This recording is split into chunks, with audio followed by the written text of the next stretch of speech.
કરવામાં આવ્યું હતું જર્નલિસ્ટ એસોસિએશનના તમામ જે તહેવારોને લઈને જે સૂચનો કરવામાં સમગ્ર મિટિંગનું કેવી રીતનું આયોજન કરવામાં આવ્યું? સમગ્ર રાજ્યમાં અને વલસાડ જિલ્લામાં પણ નવરાત્રિના તહેવારનું રંગેચંગે આયોજન થઈ રહ્યું છે.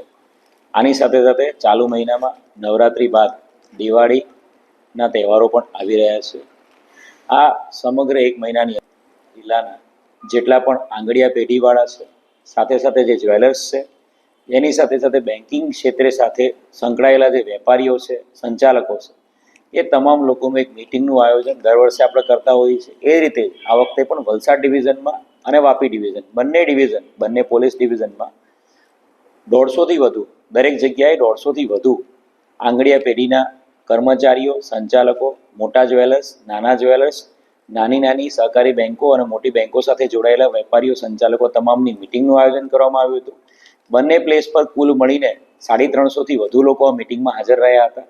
ક્રાઇમ બ્રાન્ચ, એસઓજી અને કન્સર્ન ડીવાયએસપી ડિવિઝન અને થાણા અધિકારીઓ દ્વારા તમામ સંચાલકોના તમામ જે લોકો આવેલા હતા એમને બ્રીફિંગ કરવામાં આવ્યું હતું. ખાસ કરીને જે આંગણિયા પેઢીવાળા કે બેન્કિંગ ક્ષેત્રે સંકળાયેલા તમામ લોકો છે, જ્વેલર્સ તમામને પોતાના જે ઓફિસીસ છે, પોતાના જ્વેલરી શોરૂમ્સ છે, ત્યાં સીસીટીવી કેમેરા, ખાસ કરીને high definition camera, night vision camera અને એમાં જરૂર જણાય તો અમારા જે કમાન્ડ એન્ડ કંટ્રોલ રૂમના એન્જિનિયર્સ અને અમારા પીએસઆઈ વાયરલેસ એમની મદદ લેવા માટે, કેમેરાની ક્વોલિટી બાબતે મદદ લેવા માટે પણ અમે એમને કહ્યું છે. સાથે સાથે જે પણ વેહિકલ દ્વારા મૂવમેન્ટ થતી હોય એ વેહિકલમાં પણ ડેશ કેમેરા લગાવવાથી એમના વેહિકલમાં પણ કોઈ પણ પ્રકારનો જો ભવિષ્યમાં કોઈ એમાંથી લૂંટ કે કોઈ ચીલ ઝડપની કોઈ કોશિશ થાય તો એનો પણ ઉપયોગ ડિટેક્શન માટે થઈ શકે. તો વેહિકલમાં ડેશ કેમેરા બાબતે પણ એમને સમજ કરવામાં આવી છે. અને પોતાના ત્યાં કામ કરતા તમામ કર્મચારીઓનું રજિસ્ટર નિભાવવું, એમના આધાર કાર્ડ, એમની બેંક ડિટેલ્સ, એમની તમામ ડિટેલ્સ અને સાથે સાથે એમનું જો વતન અલગ રાજ્યમાં હોય તો ત્યાંના રાજ્યના પણ એડ્રેસની તમામ ડિટેલ્સ એમણે નિભાવવી જોઈએ. એ બાબતે એમને સમજ કરી.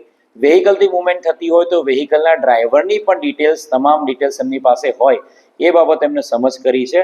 અને કોઈ પણ બનાવ બને તો સૌથી અગત્યની વસ્તુ છે, બનાવના ટૂંકા ગાળામાં જો પોલીસને જાણ કરવામાં આવે તો તાત્કાલિક પોલીસ દ્વારા એલર્ટ થઈને કોઈ પણ પ્રકારનો બનાવ બને તો એ ગુનો ડિટેક્ટ કરવામાં ખૂબ જ ઝડપી કાર્યવાહી થઈ શકે. એટલે એ બાબતે પણ એમને સમજ કરી છે.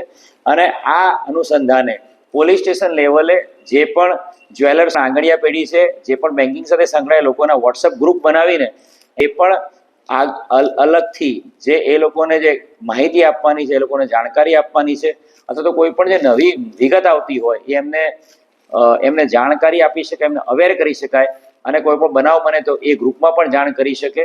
એ બાબતે વોટ્સએપ ગ્રુપ પણ અલગથી એક્ટિવેટ કરવામાં આવે છે.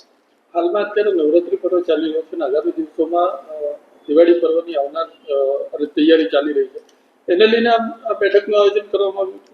હા, ટોટલ જે આયોજન છે એ નવરાત્રી પર્વ ચાલી રહ્યું છે. આગામી દશેરા, ત્યારબાદ ધનતેરસ, કાળી ચૌદસ ને દિવાળી. અને જે ગુજરાતમાં જે પ્રમાણે ચલણ છે, જે પ્રમાણે વ્યવહાર છે, એ પ્રમાણે લોકો દશેરાના દિવસે પણ મોટી શોપિંગ કરતા હોય છે. એ ઉપરાંત ધનતેરસના દિવસે પણ શોપિંગ કરતા હોય છે. એના કારણે જ આ તમામ જ્વેલર્સ એસોસિએશન, આંગડિયા પેઢીઓ અને તમામની મિટિંગ રાખવામાં આવી હતી. અને એ મિટિંગમાં તમામ લોકોને ડિટેલમાં બ્રીફ કરવામાં આવ્યા છે. સેફ્ટીના કયા સાધનો વિશે એમને જાગૃત કરવામાં આવ્યા? ટોટલ જો વાત કરીએ તો જે પણ એમની ઓફિસીસ છે એ તમામ જગ્યાએ ઓફિસમાં સીસીટીવી કેમેરા, ઓફિસની બહાર સીસીટીવી કેમેરા, ઓફિસીસ જો એમનું અલગ બિલ્ડિંગમાં હોય તો ત્યાં પાર્કિંગમાં પણ સીસીટીવી કેમેરા, જેથી કરીને કોઈ રેકી કરતું હોય તો પણ ધ્યાનમાં આવી શકે.